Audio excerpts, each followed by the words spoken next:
ಧರ್ಮಸ್ಥಳ ಕ್ಷೇತ್ರದ ವಿರುದ್ಧ ನಡೆದಿರುವಂತಹ ಅತಿ ದೊಡ್ಡ ಷಡ್ಯಂತ್ರ ಮತ್ತು ಅಪಪ್ರಚಾರಕ್ಕೆ ಸಂಬಂಧಪಟ್ಟಂತೆ ಬಿಜೆಪಿ ಈಗಾಗಲೇ ಕಿಡಿಕಾರ್ತಾ ಹೋರಾಟ ಮಾಡೋದಕ್ಕೆ ಮುಂದಾಗಿರೋದರ ಬಗ್ಗೆ ನಾವು ಡೀಟೇಲ್ಸ್ ಅನ್ನು ಕೊಡ್ತಾ ಇದ್ವಿ.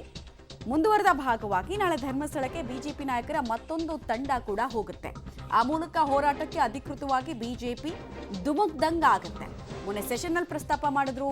ಈಗ ಧರ್ಮಸ್ಥಳದಲ್ಲೇ ಇಡೀ ದೇಶದಾದ್ಯಂತ ಬೇರೆ ದೇಶಗಳಲ್ಲೂ ಕೂಡ ಇದೇ ವಿಚಾರದಲ್ಲಿ ಸುಳ್ಳು ಸುದ್ದಿಗಳನ್ನ ಪ್ರೊಪೊಗೆಂಡವನ್ನ ಹಬ್ಬಿಸಲಾಗ್ತಾ ಇದೆಯಲ್ಲ, ಇದರ ವಿರುದ್ಧ ಬಿಜೆಪಿ ಹೋರಾಟ ಮಾಡ್ತಾ ಇದೆ. ಶಿವಮೊಗ್ಗ, ಹಾಸನ, ಚಿಕ್ಕಮಗಳೂರು, ಉಡುಪಿ, ಮಂಗಳೂರು ಶಾಸಕರು ಭಾಗಿಯಾಗ್ತಾರೆ. ಧರ್ಮಸ್ಥಳ ಕ್ಷೇತ್ರದ ಬಗ್ಗೆ ಅಪಪ್ರಚಾರಕ್ಕೆ ಬಿಜೆಪಿ ಈ ಮೂಲಕ ಕಿಡಿಕಾರ್ತಾ ಹೋರಾಟವನ್ನು ಮಾಡುತ್ತೆ. ಅಪಪ್ರಚಾರ ಮಾಡ್ತಾ ಇರುವ ಒಂದು ಗ್ಯಾಂಗ್ ಇದೆಯಲ್ಲ, ಕೇವಲ ಸುಳ್ಳುಗಳನ್ನೇ ಮಾರಾಟ ಮಾಡ್ತಾ ತಮ್ಮ ಗಂಜಿಯನ್ನು ತಿಂತಾ ಇರುವಂತಹ ಗ್ಯಾಂಗು. ಸೊ ಅಂಥವರಿಗೆ ಬಿಸಿ ಮುಟ್ಟಿಸುವಂತಹ ಕೆಲಸವನ್ನ ಈ ಹೋರಾಟ ಮಾಡುತ್ತಾ ಅನ್ನೋದು ಕುತೂಹಲ. ಆ ಮುಕ್ತವಾದಂಥ ಹೇಳಿಕೆನೂ ನಾನು ಸ್ವಾಗತಿಸ್ತೀನಿ. ಉಪಮುಖ್ಯಮಂತ್ರಿ ಏನು ಹೇಳಿದ್ರು ಅಂತ, if you are standing with Dharmasthala ensure that ಹಿನ್ನೆಲೆಯಲ್ಲಿ ಇದ್ದರಂತಲ್ಲ ಆ ವ್ಯಕ್ತಿಗಳನ್ನೆಲ್ಲ ತನಿಖೆ ಮಾಡಿ ಎಲ್ಲರ ಕೈವಾಡನ್ನು ಬಯಲಿರಿ. ಈ ಅನಾನ್ಮಿಕ ವ್ಯಕ್ತಿನೂ ಮತ್ತು ಅವನ ಹಿಂದೆ ಇರುವಂತ ವ್ಯಕ್ತಿಗಳು ಯಾರ್ಯಾರು ಕೈವಾಡ ಅದನ್ನೆಲ್ಲ ನೀವು ಸತ್ಯ ಬಯಲಿಗೆ ತನ್ನಿ. SIT ನಾರ ಮಾಡಿ, CBI ನಾರ ಮಾಡಿ, NIಗಾರ ಕೊಡಿ, ಏನೇನು ಬೇಕು ಮಾಡ್ಕೊಳ್ಳಿ, ಅದ್ರ ಬಗ್ಗೆ ಎಲ್ಲ ಆದರೆ ಕಾಲಮಿತಿಯಲ್ಲಿ ಮಾಡಿ.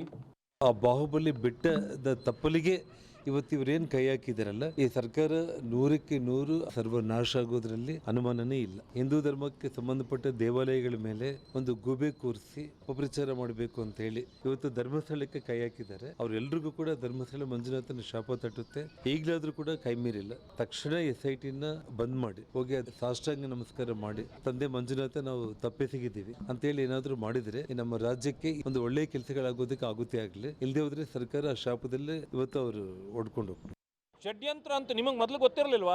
ನೀವು ಷಡ್ಯಂತ್ರ ಅಂತ ನೀವೇ ಹೇಳೋದಾದ್ರೆ ಇದನ್ನ SITಗೆ ಆವತ್ತೇ ಕೊಡಬಾರ್ದಾಗಿತ್ತು. ಎಲ್ಲಾ ಕಡೆ ಅಗದು ಬಗದು ಏನು ಮಾಡಿದ್ರು ಕೂಡ ಅಲ್ಲಿ ಏನೂ ಸಿಕ್ಕಿಲ್ಲ. ಇವತ್ತೇನು ಮಾಡ್ತಿದ್ದೀರಿ? ಎಲ್ಲೂ ಏನೂ ಸಿಗಲಿಲ್ಲ. ಅದಕ್ಕೆ ಈಗ ನೀವೇ ಬೇಲ್ ಕೇಳೋ ರೀತಿ ಕೇಳ್ತಾ ಇದ್ದೀರಿ. ಆಂಟಿಸಿಪೇಟರಿ ಬೇಲ್ ಕೇಳೋ ರೀತಿ ಆಗಿದೆ. ಎಲ್ಲ ಕೂಡಿ ಇದನ್ನು ವ್ಯವಸ್ಥಿತವಾಗಿ ನಮ್ಮ ಇದು ಮಾಡ್ತಾ ಇದ್ದಾರೆ. ಅದಕ್ಕೆ ವಿದೇಶದ ಫಂಡಿಂಗ್ ಐತಿ, ದುಬೈದಿಂದ ಬಂದದು, ISIದಿಂದ ಬಂದದು, ಇದೆಲ್ಲ ತನಿಖೆ ಆಗ್ಬೇಕು. ಅಂತಾರಾಷ್ಟ್ರೀಯ ಒಂದು ಜಾಲ ಇರೋದ್ರಿಂದ ಇದು NIA ಕೊಡ್ರಿ, ಎನ್ಕ್ವೈರಿ ಆಗ್ತದೆ. ಮಳೆಯಾಗ ಪಾಪ ನಮ್ಮ ಪೊಲೀಸರು ಯಾವುದೂ ಅದರಲ್ಲಿ ಇದು ಮಾಡ್ಲಾರ್ದೇ ಅವರು ಈ ಕಾರ್ಯಾಚರಣೆ ಮಾಡಿ ಮುಗಿಸ್ಯಾರ. ಇನ್ನು ಅವ್ರಿಗೂ ವಿಶ್ರಾಂತಿ ಕೊಡ್ರಿ, ಅವ್ರಿಗೆಲ್ಲ ಇದು ಸುಳ್ಳದು ಗೊತ್ತಾಗೈತಿ. ಇನ್ನಷ್ಟು ಡೀಟೇಲ್ ಕೊಡ್ತಾರೆ. ನೇರ ಸಂಪರ್ಕದಲ್ಲಿ ಜಾಯಿನ್ ಆಗ್ತಾ ಇದ್ದಾರೆ ಶ್ರೀನಿವಾಸ್. ಇಷ್ಟು ದಿನ ಆರೋಪ ಮಾಡ್ತಾ ಇದ್ದವರ ಅಬ್ಬರವನ್ನು ನಾವು ಗಮನಿಸ್ತಾ ಇದ್ವಿ. ಅದಕ್ಕೀಗ ಸಶಕ್ತವಾಗಿ ನಾವು ಕೌಂಟರ್ ಕೊಡ್ತೀವಿ ಅಂತ ಬಿಜೆಪಿ ಹೋರಾಟದ ಅಖಾಡಕ್ಕೆ ಧುಮುಕಿದೆ. ಸೊ ಹೋರಾಟದ ರೂಪುರೇಷೆ ಯಾವ ರೀತಿ ಇರುತ್ತೆ, ಮತ್ತೆ ಈ ಒಂದು ಎಕೋಸಿಸ್ಟಮ್ ಇದೆಯಲ್ಲ, ಅವರು ಪ್ರತಿ 1 ವರ್ಷ ಆದಮೇಲೆ ಈ ಹೋರಾಟವನ್ನು ಬೇರೆ ಬೇರೆ ರೀತಿಯೇ ಮಾಡ್ಕೊಂಡು ಬಂದಿರೋದು. ಹಲವು ಪಾತ್ರಧಾರಿಗಳನ್ನು ಇಂಟ್ರಡ್ಯೂಸ್ ಮಾಡ್ತಾ ಇದ್ದಾರೆ. ಆ ಎಕೋಸಿಸ್ಟಮ್ಗೆ ಕರೆಕ್ಟಾಗಿ ಉತ್ತರ ಕೊಡುವಂತಹ ಅವಶ್ಯಕತೆ, ಅನಿವಾರ್ಯತೆ ಬಿಜೆಪಿಗಿದೆ. ಯಾವ ರೀತಿ ಮಾಡುತ್ತೆ? ಮಮತಾ, ಒಂದು SIT ತನಿಖೆ ಪ್ರಾರಂಭ ಮಾಡಿದಂತಹ ದಿನವೇ ಬಿಜೆಪಿ ವಿರೋಧ ಮಾಡಿತ್ತು. ಆದ್ರೆ ಆ ತನಿಖೆಗೆ ವಿರೋಧ ಮಾಡಿದ್ರೆ ಅದು ತಪ್ಪು ಸಂದೇಶ ಹೋಗುತ್ತೆ ಅನ್ನುವಂತಹ ನಿಟ್ಟಿನಲ್ಲಿ ಕಾದು ನೋಡುವ ತಂತ್ರಕ್ಕೆ ಮೊರೆ ಹೋಗಿತ್ತು. ಯಾವಾಗ ಏನು ಅವನು ಮುಸುಕುದಾರಿ ತಾನು ತೋರಿಸಿದಂತ ಜಾಗದಲ್ಲಿ ಯಾವುದೇ ಕುರುಹುಗಳು ಪತ್ತೆ ಆಗಿಲ್ಲ, ಸಹಜವಾಗಿ ಬಿಜೆಪಿದು ಆ ಧರ್ಮವನ್ನ ಒಡೆಯುವಂತಹ ಅಥವಾ ಧರ್ಮಕ್ಕೆ ಅಪಚಾರ ಮಾಡುವಂತಹ ಪ್ರಕ್ರಿಯೆ ಅನ್ನುವಂತಹ ಮಾತುಗಳನ್ನು ಹೇಳಿಕೊಂಡು ಈಗ ಹೋರಾಟದ ಹಾದಿಯನ್ನ ಇಟ್ಕೊಂಡಿದೆ. ಮೊನ್ನೆ ಸದನದಲ್ಲೂ ಕೂಡ ಆ ಬಿಜೆಪಿ ನಾಯಕರು ದೊಡ್ಡ ಮಟ್ಟದಲ್ಲಿ ಇದಕ್ಕೆ ವಿರೋಧ ಮಾಡಿದ್ರು. ಯಾವುದೇ ದಾಖಲಾತಿಗಳು, ಯಾವುದೇ ಕುರುಹು ಸಿಗದೆ ಇರೋದ್ರಿಂದ ಈ ಒಂದು ತನಿಖೆಯನ್ನು SIT ತನಿಖೆ ಮಾಡ್ತಿದೆ. ಅದರ ಮಧ್ಯಂತರ ವರದಿಯನ್ನ ಪ್ರಕಟ ಮಾಡಬೇಕು ಅನ್ನುವಂತಹ ಏನು ಒತ್ತಾಯವನ್ನ ಸರ್ಕಾರಕ್ಕೆ ಮಾಡಿದ್ದಾರೆ. ಸೋಮವಾರ ಗೃಹ ಸಚಿವರು ಇದಕ್ಕೆ ಉತ್ತರವನ್ನ ಕೊಡ್ತಾರೆ. ಅದರ ಮುಂದುವರೆದ ಭಾಗವಾಗಿ ನಾಳೆ ಬಿಜೆಪಿ ಶಾಸಕರ ನಿಯೋಗ ರಾಜ್ಯಾಧ್ಯಕ್ಷ ವಿಜೇಂದ್ರ ಅವರ ನೇತೃತ್ವದಲ್ಲಿ ಧರ್ಮಸ್ಥಳಕ್ಕೆ ಭೇಟಿಯನ್ನು ಕೊಡ್ತಿದ್ದಾರೆ. ಅಲ್ಲಿ ಮೊದಲು ಧರ್ಮಸ್ಥಳದ ಮಂಜುನಾಥ ಸ್ವಾಮಿಗೆ ಪೂಜೆಯನ್ನ ಮಾಡಿದ ಬಳಿಕ ಧರ್ಮಾಧಿಕಾರಿಗಳಾದಂತಹ ಹೆಗಡೆ ಅವರನ್ನ ಭೇಟಿಯಾಗಿ ಅವರಿಗೆ ಧೈರ್ಯ ತುಂಬುವಂತಹ ಕೆಲಸವನ್ನ ಮಾಡ್ತಾರೆ. ಇದು ಒಂದು ಭಾಗ. ಎರಡನೇದು, ಸೋಮವಾರದಿಂದ ಸೆಷನ್ ನಲ್ಲಿ ಈ ವಿಚಾರವನ್ನ ಮತ್ತಷ್ಟು ಹೆಚ್ಚಾಗಿ ತೆಗೆದುಕೊಳ್ಬೇಕು ಅನ್ನುವಂಥದ್ದು ಬಿಜೆಪಿಯ ಒಂದು ವಾದ. ಹೀಗಾಗಿ ಏನು ಬಿಜೆಪಿಯ ವಾದ ಇರುವಂತದ್ದು, ಮಧ್ಯಂತರ ವರದಿಯನ್ನು SIT ಮಾಡ್ತಿದೆ, ಅದನ್ನ ಪ್ರಕಟ ಮಾಡಬೇಕು. ಇದುವರೆಗೂ ಯಾವುದೇ ರೀತಿಯಾದಂತಹ ಕುರುಹುಗಳು ಸಿಗದೆ ಇರೋದ್ರಿಂದ ಇದು ಧರ್ಮಸ್ಥಳ ಕ್ಷೇತ್ರದ ವಿರುದ್ಧ ಮಾಡ್ತಿರುವಂತಹ ಅಪಚಾರ. ಹಾಗಾಗಿ ಯಾರು ಈ ಹಿನ್ನೆಲೆಗೆ ಕಾರಣಕರ್ತರೋ ಅವರ ವಿರುದ್ಧ ತನಿಖೆ ಆಗಬೇಕು ಅನ್ನುವಂಥದ್ದು, ಮುಸುಕುದಾರಿಯ ವಿರುದ್ಧ ತನಿಖೆ ಆಗಬೇಕು ಅನ್ನುವಂಥದ್ದು ಬಿಜೆಪಿ ಆಗ್ರಹ.